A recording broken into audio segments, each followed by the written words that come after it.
Hello, everybody, and welcome to Command Point. I'm Shane, and I'm here to talk to you guys today about terrain in Kill Team, because terrain is something that is, it's crucial for making sure that you're playing a balanced game in this edition of Kill Team. I want to go over some of my ideas as to how to make a balanced terrain layout and kind of go over the different approaches that people have had. And, just kind of talk about it, because it is a controversial topic, as it turns out. First of all, I don't want to go over every terrain rule before I get into this, but I do think it's important to understand the difference between light cover and heavy cover. This is something that a lot of people do not realize. So obviously when you're concealed, if you're in cover, a model can't shoot you unless they have a vantage point. Now this is what trips a lot of people up. Because let's say you're on a vantage point shooting down at a model that's concealed in cover. If they are in light cover, the fact that you're shooting them from a vantage point means they are treated as having an engage order, meaning you can shoot them. However, if they are concealed in heavy cover, the engage or the conceal order does not turn into an engage order. So a vantage point isn't going to allow you to shoot a concealed model in heavy cover, just light cover. So that fact alone means you need vantage points, you need some light cover, and you need some heavy cover. And I think finding the balance in all of that is the most important thing in creating a balanced board. The first thing I want to talk about, just get it out of the way early, is the symmetry versus asymmetry debate.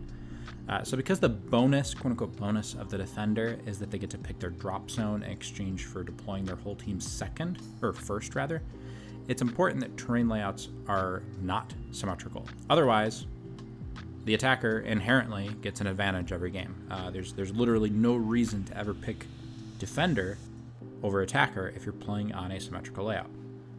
So let's keep that in mind. The vast majority of people are going to be playing on asymmetrical layouts. If you're looking in the terrain section of the core rules book, you're going to see the recommended board for match play is an asymmetrical board. It's important to distinguish that just because a board's asymmetrical does not mean that one drop zone should have an advantage over the other. One of them shouldn't be better, they should just be different. There should be different things to consider depending on what team you're playing as, what team you're playing against, what mission you're on, what the objectives look like. You should be able to make a choice based on some amount of factors. It shouldn't just be, I'm going to take attacker every single time, or even if you are taking attacker every time, the games where you're defender, you should be making a choice. Okay, so I want to talk about drop zones, because I think drop zones are the most important thing to consider when making a balanced terrain setup. It's where the game begins for you, and the layout is going to pretty much influence the early stages of the game. So first of all, vantage points in drop zones. This was a common thing at the very beginning of the game's life cycle, but after about a month or two, it seemed like players kind of stopped doing that. I'm sure there are still, places where there's still scenes where they're running vantage points in drop zones. I have no doubt about that. But a lot of the bigger competitive scenes, like in Spain and tournaments in the US outside of like the ITC setups, you're not going to really see vantage points in drop zones a lot of the time. So, why not? For starters, it takes away the downside of heavy weapons. Now, if you take a heavy weapon, the downside of it is you're losing mobility, right? Now, if you give a player a vantage point in their drop zone that is in cover, that can see a bunch of stuff, you're going to plop the heavy gunner up there, and you're never going to move it. And suddenly there isn't really a downside to that heavy gunner. You're not actually suffering the penalties of the heavy keyword. So it's not very interesting gameplay, and I think that was one of the core things that moved people away from vantage points and drop zones. Less discussed though, a lot of vantage points are going to provide lots of LOS blocking terrain. I don't think personally that this is the healthiest thing for drop zones either, and I guess I can talk about that right now. So if you're playing on an ITC board, which, I mean, if you look up the LVO stream or the KTO stream, that's what those look like. It's a lot of heavy cover, a lot of like blocks. And the drop zones typically are going to have a ton of LOS blocking and invisibility blocking terrain, really, where you actually can't even see the other team's models at all. They can completely hide them out of sight. So I used to vouch for this, but after playing a lot on these types of boards, I've kind of started to shift towards thinking that it's kind of ultimately unhealthy for the game, and it's kind of overly favorable to some of the strongest teams, like the shooty hordes, like Veteran Guard or Pathfinders,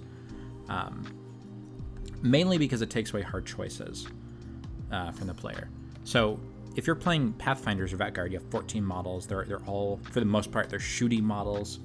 You can hide them completely out of visibility. You can give them all engage orders because nothing can see them, so nothing can shoot them.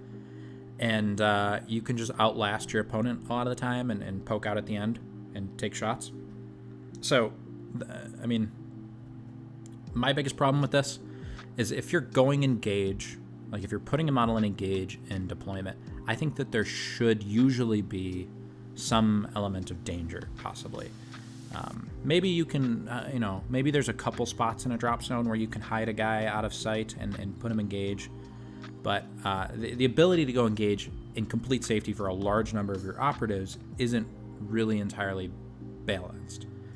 I think it's only a problem, again, when you can put every like 8 or 9 guys totally hidden and just throw them and engage. Now I want to talk about heavy cover and drop zones. Now, even though I don't think there should be an abundance of visibility blocking and LOS blocking terrain, I think there should be consistent heavy cover in drop zone. Ideally, heavy cover that does not block visibility. So, why, you may ask? So, I was saying that I think that if a model goes engaged, there should be an element of danger. On the flip side of that, I think that if you make a model concealed, you should feel safe with that model. You shouldn't have to worry about putting a model in conceal where it cannot shoot, it cannot charge, and still have to worry about it getting blown off the board before you even move it. You're making a conscious decision. You're giving up a lot to make that model safe. And honestly, I've found, especially like watching newer players, getting your team blown up by like a blast weapon in turn 1 because there's just nowhere to hide on your drop zone is just one of the worst experiences, even for veteran players. It just feels terrible. The game basically ends after one shooting attack in the first round a lot of the time, and that sucks.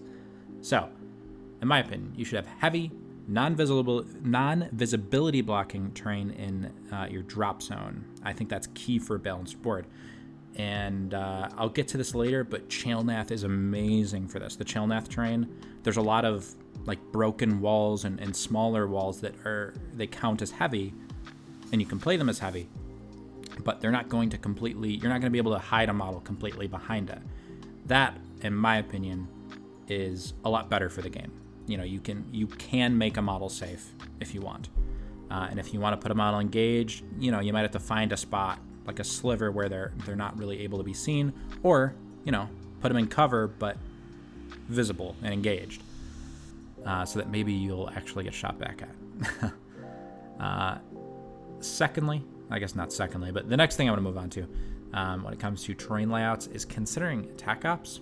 I think attack ops, if you're aware of them, if you're keeping terrain-based attack ops in mind, it's almost like a loose blueprint for setting up terrain between the deployment zones.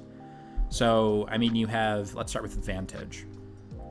So to score Vantage, you need to have a model on a vantage point outside of your drop zone, and it's a 2 APL action, and then you get the point. This means that on any given competitive, like matched play board, you need to have at least 2 vantage points that are not within either of the drop zones. Right off the bat, you know that you need this. This is something you have to have on a board. Because if you don't, then somebody might, suddenly there's a whole tac op that you can't max, and that's just not okay. Let's move on to Sabotage. Sabotage is an infiltration tac op. So there needs to be 2 to 3 pieces of heavy terrain at least partially within 6 inches of your opponent's drop zone so that players can score Sabotage as well. So make sure that this is the thing that's happening. Seize ground with security is another one. This one's not really an issue. You're not really going to have to keep it in mind, but there should be terrain in the middle of the board, or heavy terrain in the middle of the board, in between the DZs. If you're ever setting up a board and you look and you realize, oh wait, I can't score Seize ground on this, then you need to start from scratch because there's something seriously going wrong there. But yeah, keep these tac ops in mind when you're setting up boards, especially Vantage and Sabotage. It's really easy to miss these sometimes when you're setting up a board. Make sure these are possible to score. So I want to talk a little bit about the different. I don't want to talk about Nachmund, which is just coming out this week, because I haven't really gotten the chance to look at the terrain layout extensively or play on it. I will talk a little bit about the special rules that come with some of the Nachmund stuff, but I'll start with Octarius and why Octarius is great.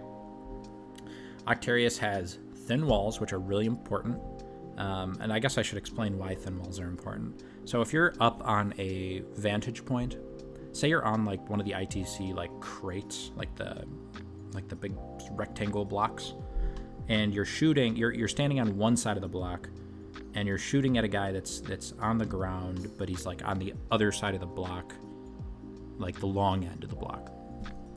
Technically, because your cover line is crossing through the floor that you're standing on, and it's not just a thin wall, it's actually a whole physical 3D big piece, a rectangle, like I said, cubic.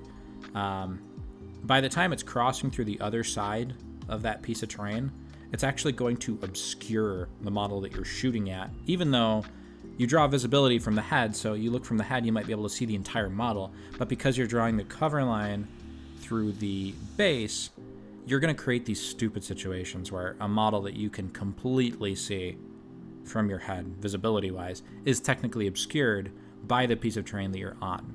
This happens far less on the Octarius and Chalnath vantage points, because if you notice, it's mostly thin walls.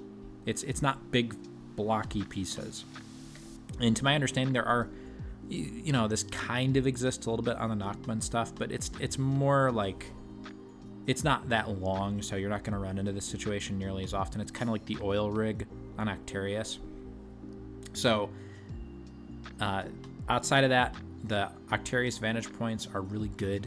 And Octarius has a lot of good LOS blocking, which I think there should be LOS blocking on the board. I just don't think it should be all over the deployment zone. And like I mentioned earlier, the Chalnath terrain is really, really good for heavy terrain that you can put in your DZ that doesn't totally block LOS, but is something that you can stick your models on to feel safe. So now, let's talk a little bit about the special terrain rules. There's not that many of them. There are doors and hatches, which were introduced in Nachmund. You're going to find these on both some of the, or not in Nachmund and Chalnath. You're going to find these on some of the Chalnath pieces and on some of the Octarius pieces. I think doors and hatches are excellent for match play, for competitive play. I think it adds a lot of tactical layers to the existing terrain pieces for the game.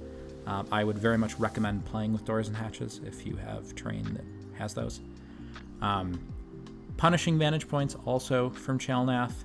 These, in my opinion, are a little bit hard to balance. I don't think it's impossible, though. I'm curious to see if anybody can come up with something. To me, it's just, I would be careful with punishing vantage points, personally. There are the scramble piles in the Octarius box. I think these are fine. I've never really run into a situation where the scramble piles were a major problem. As long as you're aware of how they work, then I think it adds some pretty interesting layers and different, movement shenanigans in those piles. And it's good to note that when you're doing the scramble action, you're not limited by your movement. A lot of people ask that question. When you scramble, it's just an action. You basically have fly. And as long as you start and finish within an inch of the scramble pile, it's a totally legal move. I think scramble piles are cool. No problem with them. Feel free to play with them. They're cool. Let's talk about the new Nachmund stuff. There's smokestacks. I think this could be interesting. It's basically a stationary smoke grenade that can be turned off but it can't be turned back on once you turn it off. I think this is interesting. It's like another obscurity thing that we can play around. I'd be curious to try this out, personally. There's like this smog thing, which I'm going to be honest, I don't exactly know how it works, but I know that it's something that can damage your models, I'm pretty sure. Anything that's going to, where the terrain is potentially hurting models on the board, I just don't put that in match play. For narrative play, go to town, do whatever you want, and have fun with it, but I don't think that belongs in match play at all. And then there's these cores, these like energy core things. So they grant CP. I think this is going to be really hard to balance. So if you put it in the middle of the board, it just helps mobile teams, kind of like Duel of Wits, that mission. And if you put it on one side of the board and not the other, it tilts one drop zone to be a little better, which is not recommended, like I mentioned earlier. I would personally steer clear of the cores when you're trying to make a balanced board.